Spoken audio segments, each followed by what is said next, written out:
안녕하세요. 반갑습니다. 비트코인 뉴스 팡입니다. 피터 브란트, 이번 급락 비트코인에게 최상의 조정, 장기적으로 20만 달러 가능이라는 기사 먼저 전해드리도록 하겠습니다.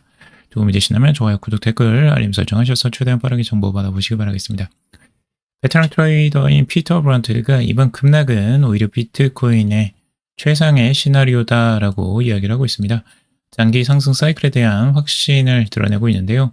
2029년 3분기경에 비트코인이 20만 달러에 도달할 수 있다라고 전망을 하고 있습니다. 현재 하락이 시장의 체력을 되살리는 조정 과정이다라고 진단을 하고 있습니다. 피터 브란트 같은 경우는 21일 X를 통해서 나는 여전히 비트코인 최대 보유량의 40%를 보유 중이며 매입 단가는 마이클 세일의 평균가보다 20분의 1 수준이다라고 밝히고 있습니다. 그러니까 자신이 마이클 세일러보다 훨씬 더 일찍 비트코인에 투자를 했다라는 걸 자랑하고 있는 거죠. 자, 이러한 가격 조정은 비트코인 생태계에 오히려 긍정적이고 다음 강세장을 준비하는데 필요한 정화작용이다라고 평가를 하고 있습니다. 이번 바람은 비트코인이 기술적 저항선에 부딪힌 뒤 연중 최대 낙폭을 기록한 시점과 맞물리고 있는데요. 최근에 이 연중 지금 최대 낙폭을 기록하고 있어요. 32.05%. 최근 조정폭이 32.05%를 기록하면서 올해 초 경험한 이 31.91%보다 오히려 더 깊은 조정세가 나왔습니다. 자, 시장 분석가 일렉트 캐피털은 이 하락은 단순한 눌림목이 아닌 구조적 조정으로 해석이 되면서 장기 추세 저항선의 강력함이 재확인됐다라고 분석을 하고 있습니다. 구조적 조정세로 지금 이제 바라보고 있어요. 조정이 이제 일반적인 조정세가 아니라 확실히 이제 대세 하락에 관한 일반적인 그 조정을 넘어서는 조정이 나오고 있다라고도 볼 수 있는데, 하지만 브란트는 이와 같은 이 조정이 오히려 시장에 과열을 시키는 건전한 방향성을 재정립하는데 도움이 된다라고 강조를 하고 있습니다. 진정한 강세장은 이 고통스러운 조정 이후에 찾아온다라고 하고 있고요. 단기 급락에 따른 불안감보다는 이 장기적인 시장 구조에 집중해야 된다라고 이야기를 하고 있습니다. 우리가 이제 집중해야 될 건 전체적으로 지금 비트코인의 단기적인 이 조정세가 아니라 앞으로 어떻게 흘러갈 것이냐, 이 비트코인의 장기적인 흐름들을 우리가 예측할 줄 알아야 되고, 그게 지금 가장 중요한 포인트라고 할 수가 있습니다. 그래서 단기적으로 조정세에 많이들 힘들어 하실 거라고 예상이 되는데요. 좀 더 이 거시적 관점에서 멀리 바라보시면서 투자를 하시는 걸 권해드립니다. 지금 마음이 많이 안 좋으실 거예요. 실제적으로 이 단기적으로 조정세도 많이 나왔고, 지금 들고 계신 분들 같은 경우는 손실률이 굉장히 높을 겁니다. 비트코인만 해도 30%, 32%가 넘는 고점에서 이 조정이 나왔기 때문에 굉장히 큰 조정입니다. 자, 그런데 여기서 이제 우리가 봐야 될 건 앞으로 그러면 비트코인이 어떻게 흘러갈 것이냐 하는 거죠. 비트코인은 단기적으로 이런 조정세가 나오고 난 다음에 일시적인 반등세가 나올 수도 있습니다. 그래서 지금까지 조정을 보면 과거에도 이제 50주 이동평균선 기준선이라고 제가 말씀드렸죠. 중요한 기준선인데 여기를 깨트리고 내려갔을 때가 있었어요. 이때도 조정세가 쭉 이어지다가 일시적으로 이 전 저점에서 다시 한번 지지를 받는 모습 보이고 일시적인 반등세가 나옵니다. 그리고 다시 조정 나오고 다시 반등 나오고, 그래서 여기서 다시 한번 회복하나 싶지만 50주 이동평균선에서 정확히 조정받고 그때부터 다시 또 조정세가 쭉 이어집니다. 그때는 이제부터 일시적으로 조정세가 계속해서 이어지면서 반등도 거의 나오지 않는 형태로 가게 됩니다. 그래서 이때는 진짜 이제 완전한 약세장에 들어선다라고 볼 수가 있고요. 이런 시장의 흐름 움직임을 어느 정도 예측해 볼 수 있습니다. 그래서 만약에 이제 시나리오를 그려보자면 지금 여기에서 조정세 50주 이동평균선을 이제 깨고 내려가면서 급락이 나왔어요. 완전한 급락이 나왔고, 그리고 여기서 이제 전 저점이라고 할 수 있는 이 부분이 거의 다 도달을 했죠. 그래서 이 부분에서 만약 지지를 받게 된다면 다시 한번 반등이, 일시적인 반등이 나올 수 있을 것으로도 보여지는데, 다시 한번 조정 살짝 나왔다가 지금 50주 이동평균선 저항 맞을 가능성이 두 번째 시나리오 이제 반등의 저항이라고 볼 수가 있고, 그 저항을 막고 만약 내려오게 된다면 이 조정세가 계속해서 이어지는 흐름들을 예상해 볼 수도 있겠죠. 근데 만약에 뭐 50주 이동평균선이 깨지고 정말 이제 강하게 다시 또 한번 돌파한다 하면 뭐 시세의 흐름이 완전히 바뀔 수는 있겠지만 지금은 그럴 확률이 조금은 낮아 보입니다. 왜냐하면 지금 매도세가 너무나 강하고 실질적으로 매도 강세의 약세 전환을 완전히 지금 보여주고 있기 때문에 일시적으로 정말 큰 이슈가 있지 않고서는 이 방향성이 완전하게 바뀌기는 쉽지는 않아 보입니다. 그리고 뭐 나스닥이나 전체적인 주식시장도 굉장히 지금 약세이기 때문에 일시적으로 이제 반등이 나오더라도 그게 50주 이동평균선의 저항을 맞을 가능성 충분히 있어 보이고요. 이럴 때는 이제 조정세에서 반등이 나왔을 때 일부 현금화를 하는 것들도 하나의 전략이기도 합니다. 그래서 지금 조정장에 계속해서 현금화를 하지 못하고 일부 현금화를 하지 못하고 이제 들고 계신 분들, 만약 현금화를 하고 싶어 하시는 분들이라면 뭐 단기적으로 반등이 나왔을 때 기회를 노려보시는 것도 괜찮을 것 같고요. 하지만 이제 그 반등에서 다시 한번 조정세가 나올 가능성들도 충분히 열어놓고 보셔야 하기 때문에 좀 장기적으로 가시는 분들은 뭐 상관없이 뭐 등락에 상관없이 나는 계속해서 들고 가겠다 라고 가셔도 상관은 없습니다. 장기적인 투자자분들은 현금을 들고 계신 분들이겠죠. 그분들은 일부러. 자, 그리고 여기서 이제 그러면 어디까지 이제 떨어질 것이냐. 만약에 이번 약세장이 계속해서 진행이 된다면 어디까지 떨어질 것이냐 하는 건데요. 대부분의 이제 일반적인 전문가들이 예측하는 바는 기술적 분석에서 지금 이 200주 이동평균선을 중요하게 바라보고 있어요. 이 노란색 선 있죠. 이 선이 이제 왜 중요하냐면 과거에도 이 지지선 역할을 하고 이 아래까지 살짝 내려오긴 했지만 다시 한번 반등이 들어오면서 여기에서 상승세가 이제 나타납니다.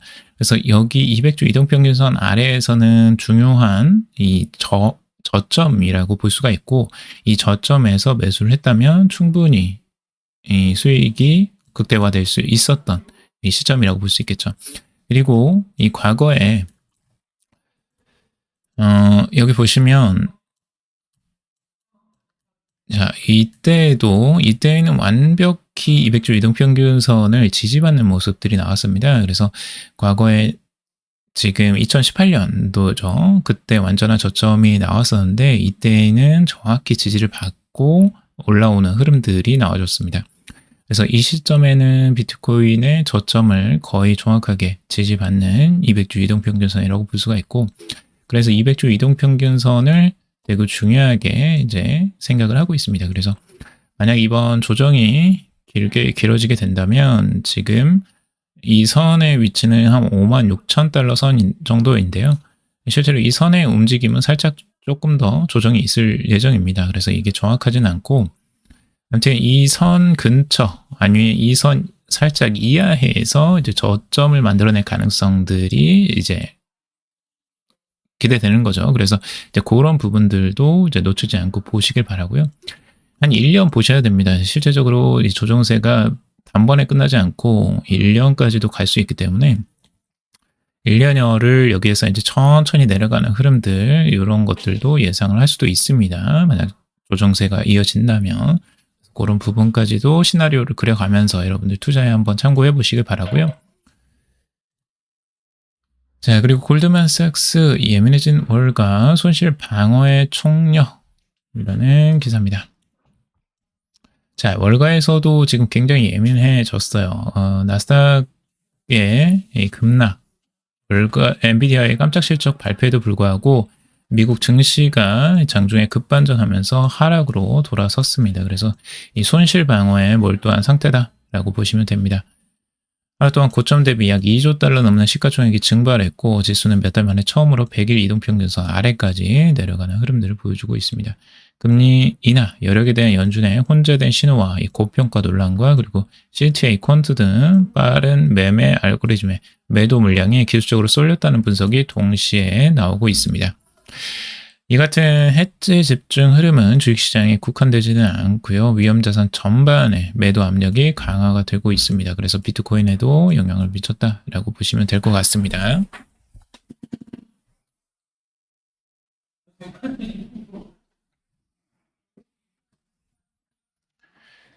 자, 그리고 비트코인은 전통 금융 시장의 변동성과 높은 상관관계를 보이고 있어서 해지, 방어 성격의 자금 흐름이 즉각적으로 지금 반영이 되고 있다라고 하고 있습니다.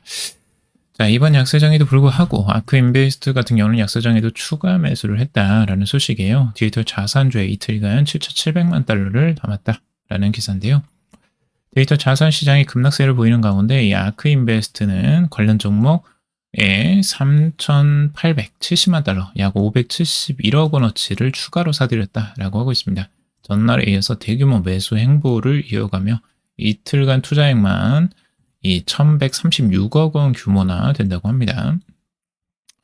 이날 코인베이스 주식 42,419주를 매수했고 금액으로는 약 149억 원이었습니다. 코인베이스 주가는 7.44%나 하락을 했고요. 비트마인 같은 경우도 최근에 이 이더리움이 하락하면서 똑같이 지금 하락하는 흐름들을 보여주고 있습니다. 그래서 현재 해당 지분 가치 1,000만 달러, 약 148억 원, 주가는 10% 넘게 떨어졌고요. 전체적으로 지금 암호화폐 시장이 하락세를 보이면서 이 관련된 주식들의 조정세도 굉장히 크게 나오고 있습니다. 그래서 이런 부분은 흐름을 따라갈 수밖에 없는 구조라고 보시면 되고, 만약에 이제 암호화폐 전체적인 시장이 다시 한번 반등을 보여준다면 이 주가도 반등이 나올 수 있겠죠. 그래서 아마 지금 아크인베스트 같은 경우는 단기적으로 지금 너무 급락을 했다라고 지금 보고 있는 것 같아요. 그래서 단기적인 반등을 예상하고 지금 들어가는 게 아닐까라는 생각도 좀 들긴 하는데, 아무튼 과매도 국면에 진입하긴 했습니다. 전체적으로 지금 과하게 매도세가 나온 건 맞고요. 실제적으로 RSI를 보더라도 과매도 국면에 명확히 들어간 걸 볼 수가 있습니다. 일봉상 완전하게 과매도 국면에 들어갔고 아직은 이제 반전이 나오진 않고 있습니다. 과거에 이렇게 하락을 했던 시점들이 분명히 있는데 이때 이제 과매도 국면이었어도 반등이 일시적으로 나오고 다시 한번 또 떨어지는 흐름들이 나오기도 했었습니다. 그래서 이런 흐름들 일시적인 반등 을 뭐 기대하고 단기 트레이더 같은 경우는 뭐 이런 트레이딩을 할 수도 있는데 아직까지는 좀 더 지켜보셔야 될 것 같고요.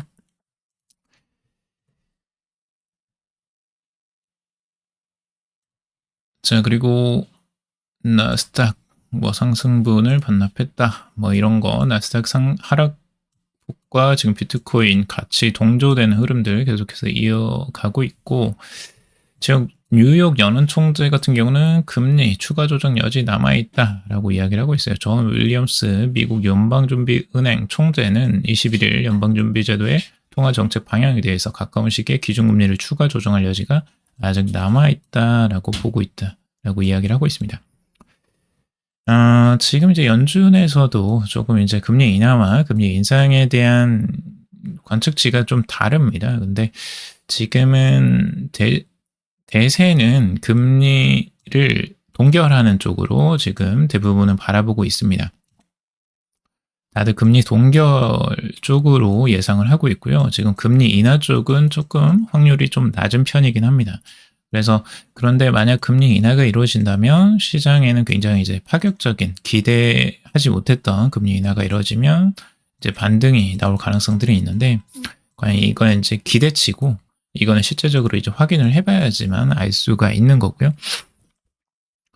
결국에는 이제 금리 인하 쪽으로 계속해서 장기적으로는 갈 수밖에 없다고는 보여져요. 하지만 지금 단기적으로 금리 인하가 없기 때문에 유동성이 지금 계속 경색되어 있고 자금에 이제 돈이 실제 시중에 풀려 있지 않으니까 이 자금 경색 때문에 주식시장도 떨어지고 지금 비트코인 시장도 계속해서 조정을 보이고 있다라고 보시면 될 것 같습니다. 자, 비트코인 월간 최대 낙폭 2022년 악몽 부활이라는 기사고 지금 최근에 이 비트코인의 월간 낙폭으로 봤을 때 2022년 이후 이 최대라고 지금 보고 있는 것 같습니다.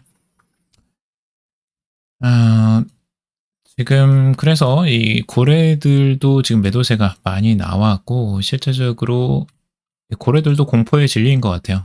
지금 이제 매도세가 많이 출현하면서 고래들도 허겁지겁 지금 매도를 하는 모습들을 보여주고 있어요. 그래서 고래들도 지금 공포 상태다라고 보시면 될 것 같아요. 빨리 현금화를 해야 되겠다라고 생각을 하고 현금화를 한 상태고, 이 조정 상태가 이제 어디까지 가느냐, 이것들은 조금 더 지켜봐야 될 것 같고, 단기적으로는 확실히 지금 극단적 공포 상태에 이미 들어와 있는 상태고요.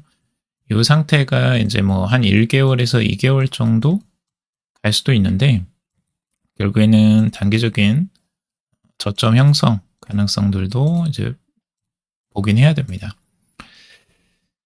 아까 말씀드린 것처럼 피터 브런트가 이야기한 것처럼 이런 조정들은 건강한 조정이 될 수도 있습니다. 장기적으로는 결국에는 조정들이 나와줘야지 실제적으로 건강하게 다시 한번 올라갈 수 있는 힘을 축적할 수 있기 때문에 이걸 또 이제 건강한 조정이다라고도 이야기를 하고 있습니다. 물론 지금 현재 손실 때문에 굉장히 기분이 안 좋으실 수 있겠지만 장기적으로 봤을 때에는 이런 부분들이 꼭 필요할 수도 있다라고도 볼 수 있겠고요.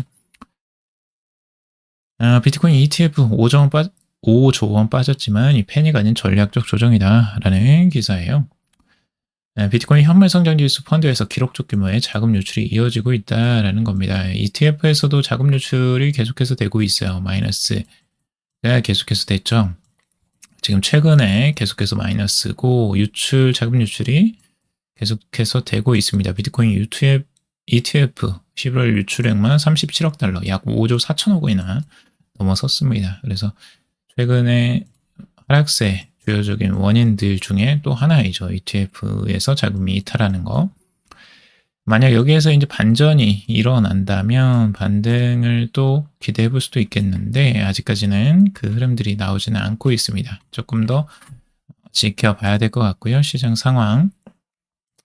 비트코인 조정세 나왔고 전체적으로 알트코인들도 대부분 조정세를 보여주고 있습니다.